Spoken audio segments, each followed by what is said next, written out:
First-term Democratic Senator Maria Cantwell is up for re-election in what is generally regarded as a liberal state. But her re-election is by no means assured. Senior Chief Political Correspondent Carl Cameron explains what happened.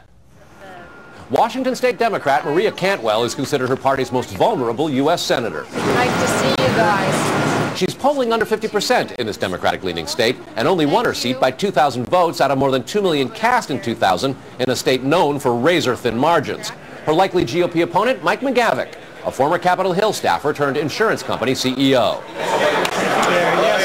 While Democrats try to oust GOP congressional majorities this year with a time for a change message, here McGavick uses anti-incumbent rhetoric against Cantwell, a freshman with an 80% liberal voting record, largely opposed to the Bush administration. I think every member of Congress is being held to account. Are you a part of the problem or part of the solution?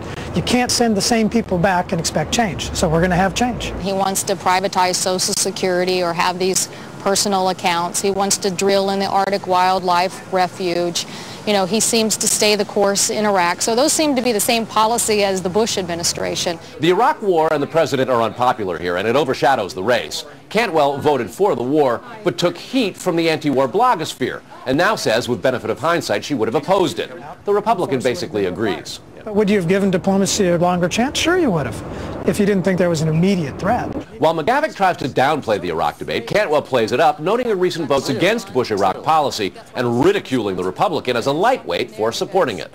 He said everything from, I don't think you should debate the war, to stay the course, and to me that's a big difference between where I am. I think I've taken almost 70-some votes on Iraq. On domestic issues, Cantwell's also under fire. She helped filibuster to death a GOP measure to raise the minimum wage, reform estate taxes, and extend some first-term Bush tax cuts. But it also included sales tax deductibility, tax credits for employers like Microsoft and Boeing, and a 60% capital gains tax cut for the state's timber sales.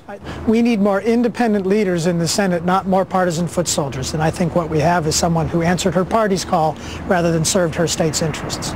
Cantwell maintains a slight lead in Washington state, but with its reputation for photo finish races, McGavick could easily pull off an upset, a potential for a GOP pickup that Democrats know could virtually obliterate their hopes of regaining the Senate majority, and guarantees that this will be one of the hardest fought races in the country.